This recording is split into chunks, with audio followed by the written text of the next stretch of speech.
मित्रों नमस्कार। आज मेरे पास एक सवाल आया है कि आप कहते हैं कि हमारी प्रतिभा हमारे भीतर छुपी हुई है, जन्मजात है, सहज, हम संग साथ उसे लेकर ही आए हैं, पैदाइशी गुण। फिर यह स्वधर्म, यह सोई हुई प्रतिभा कैसे जागृत हो? इन्होंने आगे प्रश्न में लिखा है कि मैंने सुना है प्रतिभाशाली लोगों के कुछ खास हैबिट्स, कुछ खास आदतें होती हैं। ऐसी कौन सी आदतें डेवलप की जाएं जिससे हमारे भीतर की सोई हुई प्रतिभा खिलावट को प्राप्त कर सके? आपके प्रश्न का प्रथम हिस्सा बिल्कुल सही है। हर व्यक्ति जन्मजात कुछ टैलेंट्स लेकर आया है। भगवान कृष्ण ने उसी को कहा है स्वधर्म। किंतु समाज ने, परिवार ने, शिक्षा प्रणाली ने हमारे ऊपर इतनी चीजें थोप दी कि भीतर का हमारा स्वधर्म हम भूल ही गए। हम बाहर की चीजों में इतने उलझ गए। बीज के पास क्षमता थी कि उसमें से अंकुर आए, वृक्ष लगे, फल फूल लगे, किंतु वृक्ष के ऊपर, बीज के ऊपर, पौधे के ऊपर अगर हम पत्थरों का ढेर लगा दें, चट्टानें रख दें, फिर यह पुष्पित पल्लवित कभी ना हो पाएगा। ऐसा ही हम सबके संग हुआ है। दूसरी बात जो आपने पूछी है कि प्रतिभाशाली लोगों की ऐसी कौन सी विशेष आदतें हैं। आदतों को अगर एक एक करके देखेंगे, मैं कुछ उदाहरण से आपको समझाऊंगा, तब आदतों में विशेषता नजर नहीं आएगी बल्कि विचित्रता सी नजर आएगी। बड़े बड़े महापुरुष भिन्न भिन्न क्षेत्रों में जो हुए हैं, जिन्होंने बड़ी सफलता हासिल की, निश्चित ही उनके जीवन में कुछ विचित्र आदतें थीं, लेकिन उस आदत की नकल करके हम वैसे ना हो सकेंगे। इस बात का ख्याल रखना, वो आदतें बड़ी निजी थीं, उन्होंने स्वयं किसी की नकल नहीं की थी। आर्किमिडीज के बारे में आपने सुना होगा, जिसने स्पेसिफिक ग्रेविटी का सिद्धांत निकाला। स्नान का बड़ा शौक था और एक दिन अपने बाथ टब में घुसते हुए जब वो भीतर घुसा, तब टब पहले से पानी से पूरा भरा हुआ था, कुछ पानी बाहर बह गया। बस इसी से उसे सूझबूझ पैदा हो गई।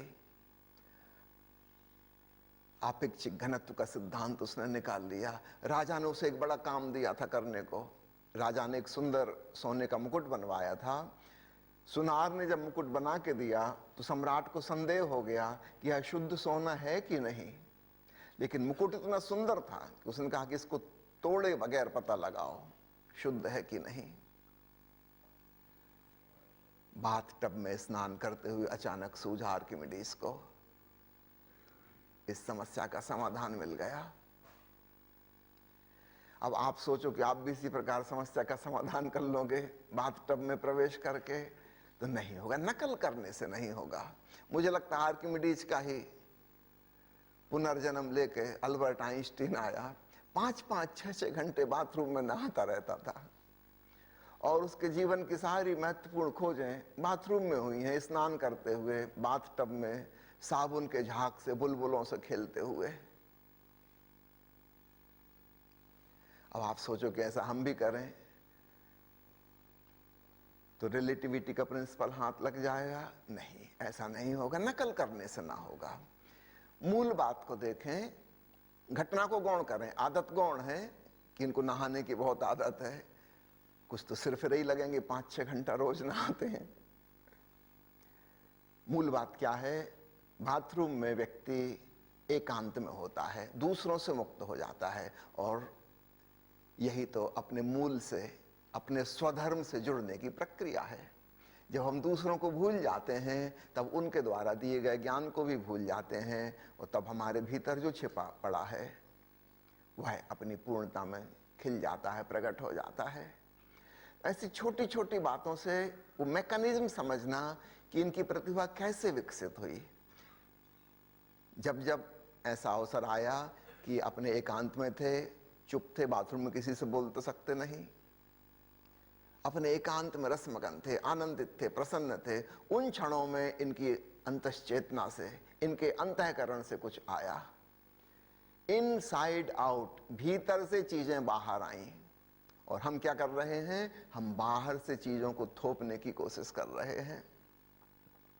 हम वृक्ष में फूल को खिलने नहीं दे रहे, हम प्लास्टिक के फूल ऊपर से चिपकाने की कोशिश कर रहे हैं।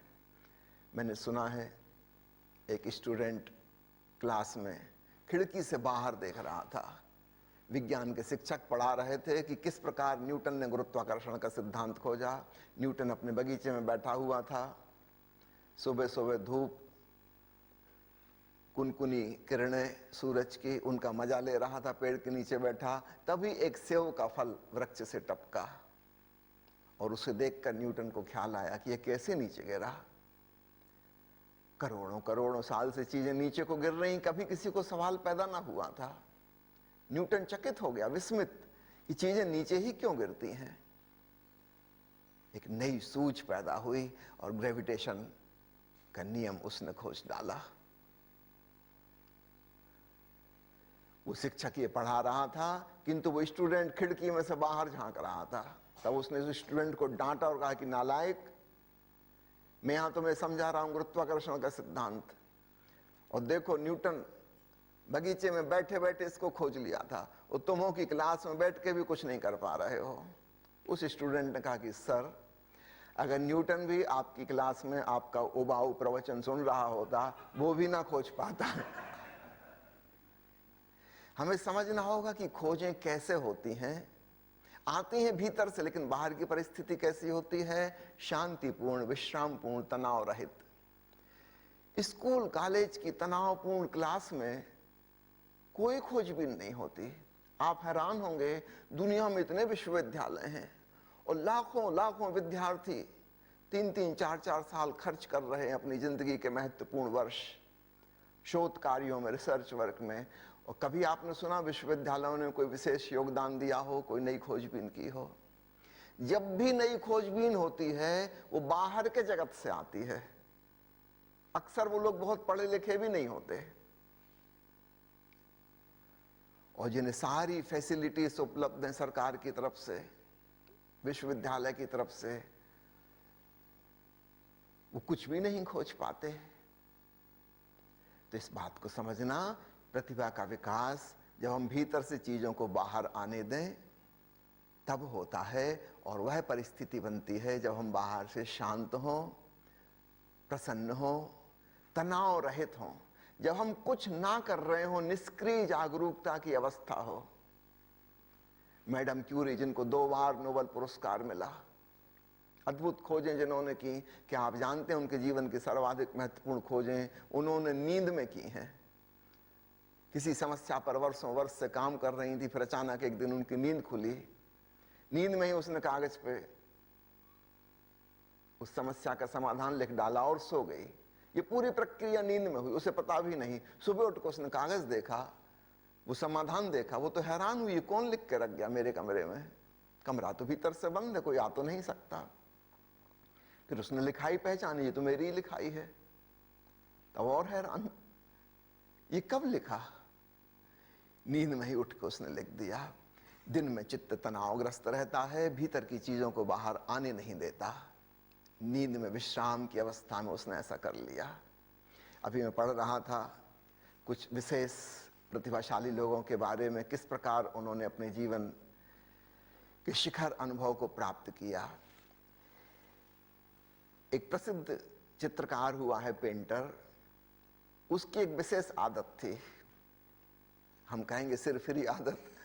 वो जब भी कुछ चिंतन मनन करने बैठता, कुछ नई पेंटिंग बनाने की सोचता, तो अपने हाथ में एक चाबी रखता था वो, हाथ इस प्रकार कुर्सी के बाहर, और नीचे एक मेटल प्लेट। वो मेटल प्लेट ऐसी कुछ उसमें छोटी भी चीज गिरे तो जोर की आवाज हो। जब वो सोचते सोचते अपने मन में चित्र बनाते बनाते तंद्रा की अवस्था में पहुंच जाता, अधनींदी अवस्था में, तब अचानक उसके हाथ से वो चाबी छूट जाती, हाथ रिलैक्स हो जाता, चाबी के ऊपर से पकड़ छूट जाती, और तब प्लेट पर चाबी गिरती, खन्न की आवाज होती, फिर से भीतर चेतना दौड़ती, वो नींदी अवस्था से वापस लौटता और बस उसी क्षण उसके भीतर आ जाता कि पेंटिंग कैसी बनानी है। अनजाने में वो क्या कर रहा है?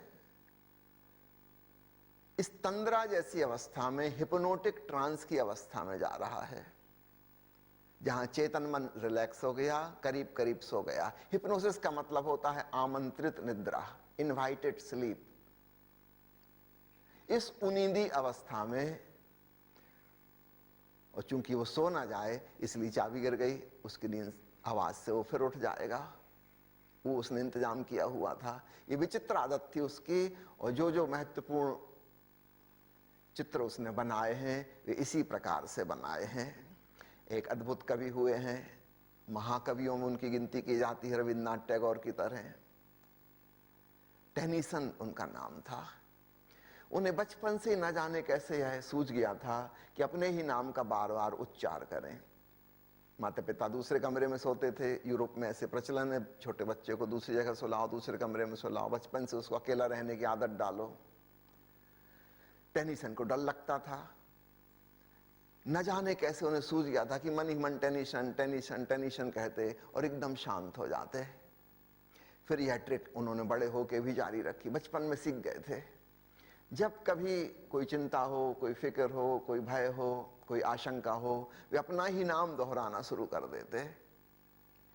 अपने नाम से हमें बड़ा लगाव और प्रेम होता है। याद रखना, जब आप राम या अल्लाह का जाप करते हैं, जरूरी नहीं कि आप उसके भाव से कर पाए। टेनिसन को अपना ही नाम जपने में बड़ी तल्लीनता घट जाती, एकाग्रता घट जाती, और उनकी महान रचनाएं, महान कविताएं सब इसी मंत्रोच्चार के बाद उत्पन्न हुई हैं। वो नई सूझबूझ तब उन्हें आई कि ऐसी कविता लिखी जाए।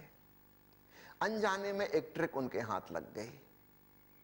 लेकिन आप टेनिसन टेनिसन कहोगे तो कुछ ना होगा, लेकिन मैकेनिज्म को समझो। मैकेनिज्म क्या थी? एक ऐसे शब्द का मंत्र की भांति रिपीटेडली उपयोग जिससे हमारा चित्त शांत हो जाए और एक हिप्नोटिक ट्रांस की अवस्था पैदा हो जाए। एक फिल्मी कथा लेखक हुए हैं, उन्होंने बताया है कि वे हमेशा संकल्पना करके, अर्थात कल्पना में फिल्म देख के फिर उसकी कहानी लिखा करते थे। वे अपने मन को खुला छोड़ देते कि करो कल्पना, जिसको हम विजुअलाइजेशन कहते हैं ना, सम्मोहन प्रज्ञा में। वो उस अवस्था में पहुंच जाते थे, उन्हें फिल्म दिखाई देती थी कहानी। एक दूसरी ट्रिक और भी अपनाते थे, मन ही मन में एक गोल वर्तुल बनाते, उसमें 8 हिस्से कर लेते, और कहानी के जो 8 इंपॉर्टेंट इश्यूज होते हैं वो मन ही मन कल्पना करते कि क्या मैं जो कथा सोच रहा हूं इसमें ये 8 पॉइंट्स हैं महत्वपूर्ण, जो लोगों को रोचक लगते हैं, जिससे कथा मनोरंजक बनती है। कल्पना में उस चित्र को जब वे देखते, उसमें 8 चीजें आ जाती। बस वो जानते कि यह कथा अवश्य सफल होगी, यह फिल्म अगर चली बहुत चलेगी, और उन्होंने बहुत सफलता हासिल की। ठीक इसी प्रकार भारत के एक प्रसिद्ध क्रिकेट खिलाड़ी के बारे में उनकी जीवनी में मैंने पढ़ा है कि उन स्कूल में पढ़ाई लिखाई में तो मन नहीं लगता था, कभी वो मैट्रिक पास भी ना हो सके। वो दिन में भी और विशेषकर रात को सोते समय केवल क्रिकेट खेलने का दृश्य देखा करते थे, और वो विजुअलाइज इस प्रकार से करते थे कि उनकी सभी इंद्रियां इन्वॉल्व हो जाएं।